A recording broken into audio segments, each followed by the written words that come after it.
जय श्री कृष्ण जी। राधे राधे। आप सबको मेरा ढेर सारा राम राम और प्यार भरा नमस्कार। आज मैं आपको वैशाख माह स्नान की कहानी सुना रही हूँ। इस कहानी को वैशाख माह स्नान की कहानी तथा बंदरिया की कहानी भी कहते हैं। तो सुनो ये वैशाख माह में सुनी जाने वाली बंदरिया की कहानी। बोली श्री पुण्य मास वैशाख मास की जय। श्री विष्णु भगवान की जय। एक राजा था। वह वैशाख माह में प्रतिदिन ब्रह्म मुहूर्त में उठकर गंगा जी में स्नान करता था। राजा का आदेश था कि मुझसे पहले गंगा जी में कोई भी स्नान नहीं करेगा। राजा जब गंगा जी में स्नान करने जाता था तो उन्हें प्रतिदिन शांत जल के स्थान पर हिलता हुआ जल दिखाई देता था। तो राजा को संदेह होता था कि निश्चय ही मुझसे पहले कोई प्रतिदिन गंगा जी में स्नान करता है। अतः राजा ने नदी के तट पर पहरेदार बैठा दिए। गंगा जी के तट पर एक वृक्ष था। उस वृक्ष पर एक बंदरिया रहती थी। वह प्रतिदिन राजा के स्नान करने से पूर्व ही स्नान करके फिर वृक्ष पर चढ़कर बैठ जाती थी। इस प्रकार होते होते पूरा वैशाख माह व्यतीत हो गया, किंतु अंतिम दिन राजा के पहरेदारों ने यह देख लिया कि उस बंदरिया ने सबसे पहले स्नान किया है। हमारे राजा जी से पहले यह बंदरिया स्नान कर लेती है। इसलिए उस बंदरिया को पकड़कर राजा जी के पास ले गए और कहा कि यह बंदरिया आपसे पहले प्रतिदिन गंगा जी में स्नान करती थी। उधर राजा की प्रतिज्ञा थी कि यदि कोई स्त्री मुझसे पूर्व स्नान करती होगी तो मैं उससे विवाह करूंगा। इसलिए राजा को मजबूरन बंदरी के साथ विवाह करना ही पड़ा। वैशाख स्नान के पुण्य से बंदरी गर्भवती हो गई। बंदरी के गर्भ ठहर गया। 9 माह पूर्ण होने पर बंदरी ने राजा जी से पूछा कि शिशु जन्म के समय मुझे क्या करना चाहिए। तब राजा जी ने महल में एक घंटी लगवा दी और बंदरी से कहा कि जब तुम्हें दर्द हो तो इसे बजा देना, मैं संपूर्ण प्रबंध करवा दूंगा। राजा की अन्य रानियों के कोई संतान नहीं थी, अतः बंदरी को गर्भ है यह समाचार जानकर सभी रानियां मन ही मन उस बंदरिया से ईर्ष्या करने लगी। सभी रानियां मिलकर उस बंदरिया की भावी संतान का नाश करने हेतु विभिन्न योजनाएं बनाने लगी। घंटी लगी हुई देखकर एक रानी ने बंदरिया से पूछा कि यहाँ पर यह घंटी क्यों लगाई है। बंदरिया ने संपूर्ण वृतांत बता दिया। रानी ने उसे बहकाया कि एक बार घंटी बजाकर तो देख कि तेरे राजा जी यहाँ आते हैं या नहीं। बंदरिया ने घंटी बजाई तो राजा दौड़े दौड़े महल में आए और घंटी बजाने का कारण पूछा। इस बंदरी ने उत्तर दिया कि मैंने तो रानियों के कहने पर घंटी बजाई थी। तब रानियों ने राजा जी से कहा कि यह तो पशु है, न जाने कितनी बार घंटी बजाएगी। इस तरह उन्होंने राजा जी से उल्टी सीधी बातें करके फिर से घंटी को हटवा दिया। कुछ दिनों बाद बंदरी के शिशु जन्म का समय आया तो उसने अन्य रानियों से पूछा कि मैं क्या करूं। तब रानियों ने कहा कि तुम अपनी आंखों पर पट्टी बांधकर सो जाओ।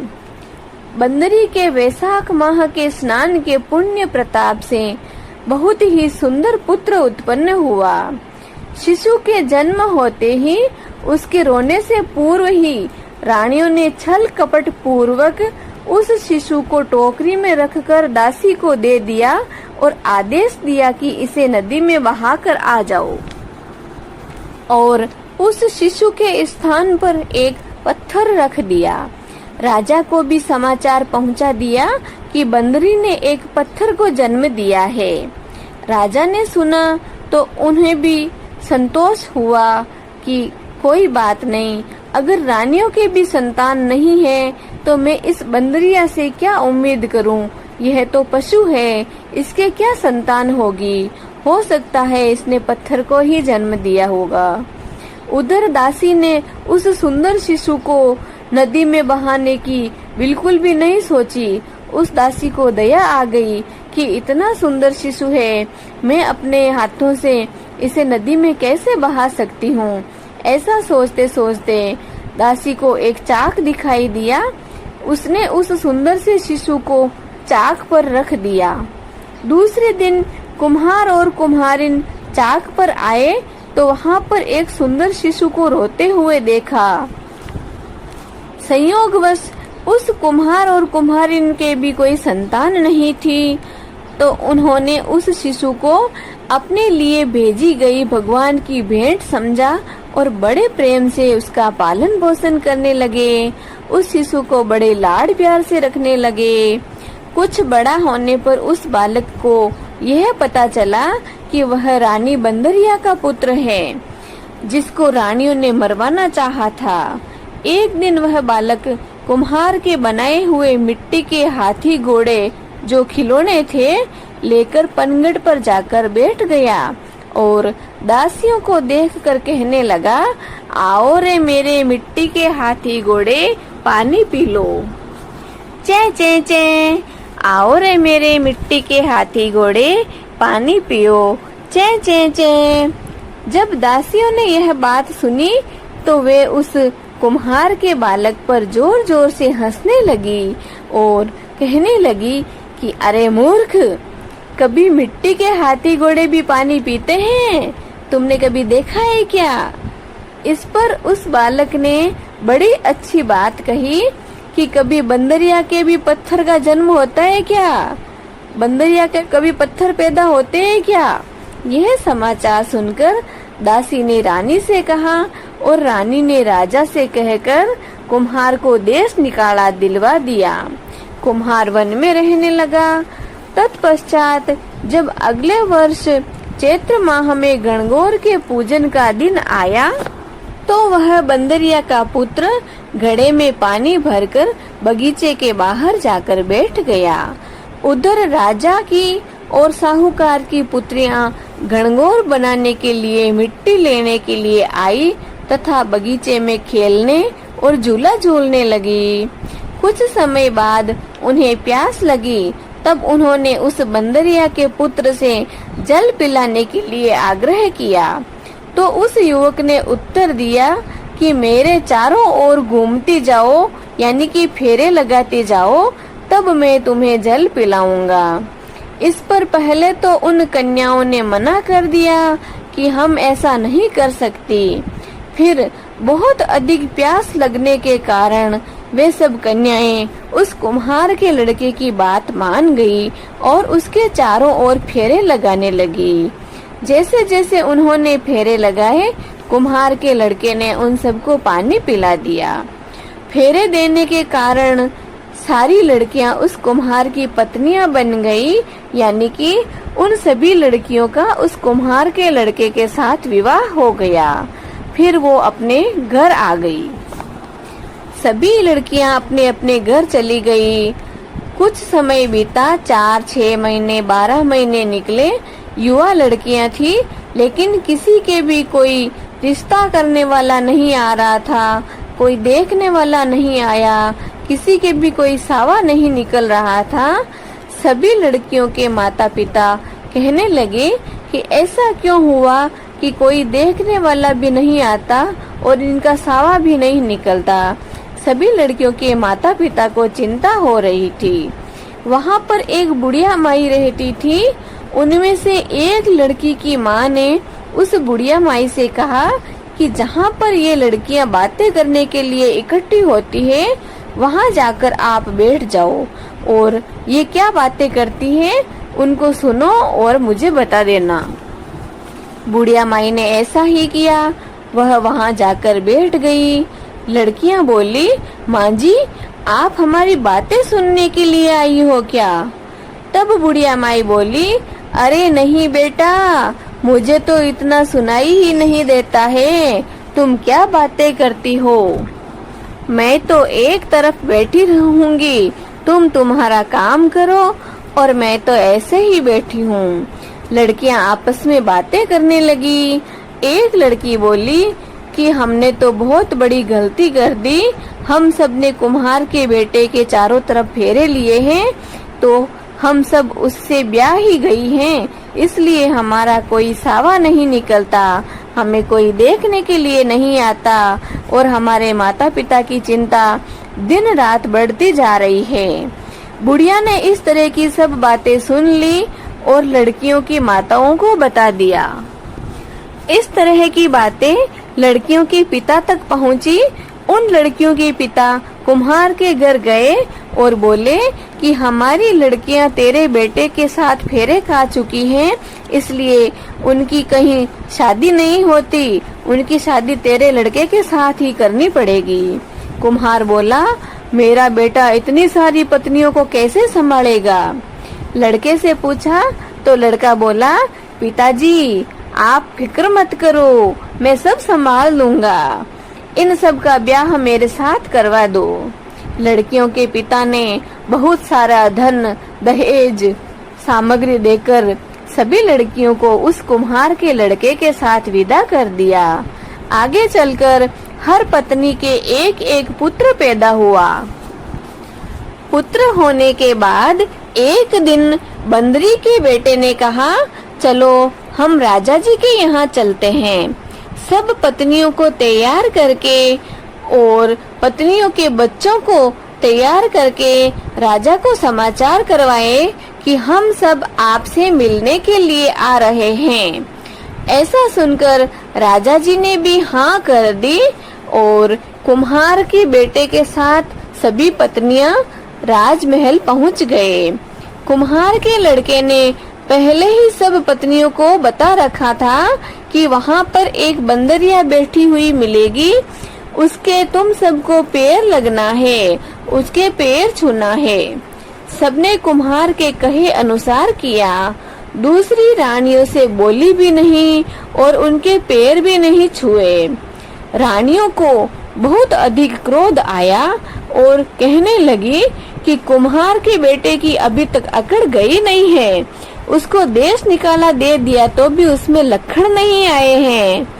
उसकी औरतें एक जानवर के पैर पड़ सकती है, एक बंदरिया के पांव छू सकती है और हम रानियों के पांव नहीं छुए, हमारे पैर नहीं लगी।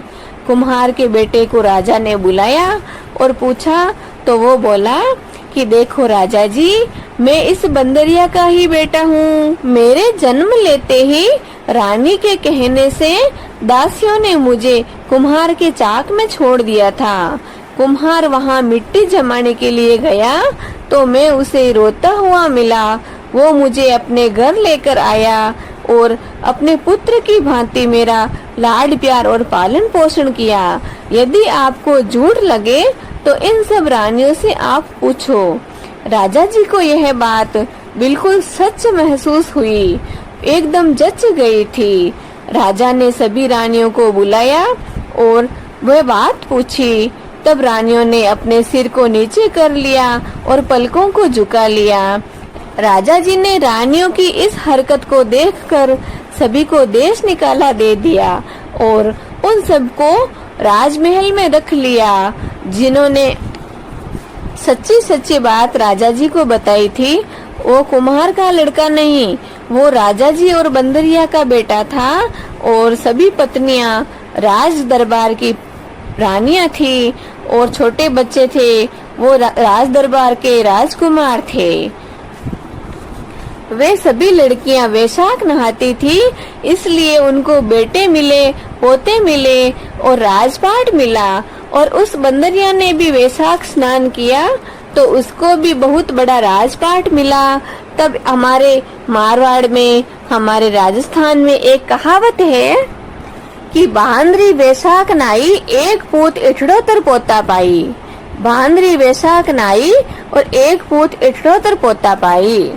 हे पुण्य के मास वैशाख मास, हे भगवान श्री हरि, जिस तरह उस बंदरिया को वैशाख स्नान का पुण्य प्रदान किया, वैसे कहानी सुनने वाले, कहानी कहने वाले और इसकी हुंकार लगाने वाले सभी को वैशाख स्नान का पुण्य प्रदान करना, सभी पर आए हुए कष्टों को दूर करना और अंत में सभी भक्तों को अपनी शरण में लेकर वैकुंठ में वास प्रदान करना। इसके बाद अब हम विनायक जी की कहानी सुनते हैं। बोलो श्री विनायक जी महाराज की जय। आज मैं आपको वैशाख स्नान विनायक जी की कहानी सुना रही हूँ। ये कहानी बड़ पिंपल सींचने वाले विनायक जी की कहानी है, तो इसे आप बड़ी श्रद्धा और भाव से सुनिए। बोले श्री विनायक जी महाराज की जय। एक माँ बेटी थी।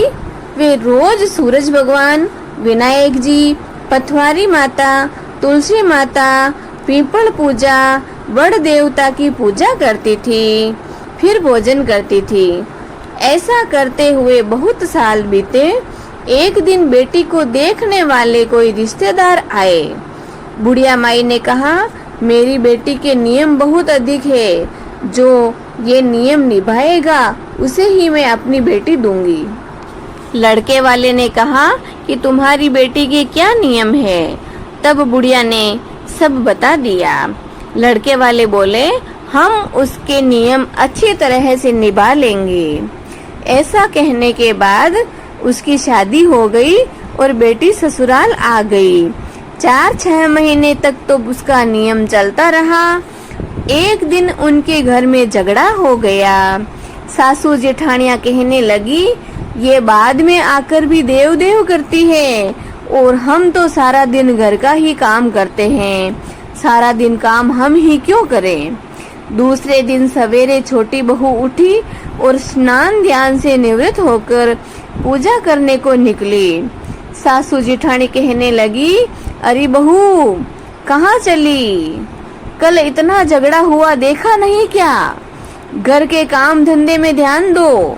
बहू ने चोपड़ा और पूजा की थाली हाथ से नीचे रख दी और महल में जाकर सो गई।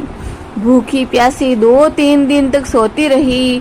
भगवान को दया आ गई कि ये रोज मेरी पूजा करती है, तो फिर अब मैं इसके कष्टों को नहीं हरूंगा तो फिर मुझे कौन पूछेगा।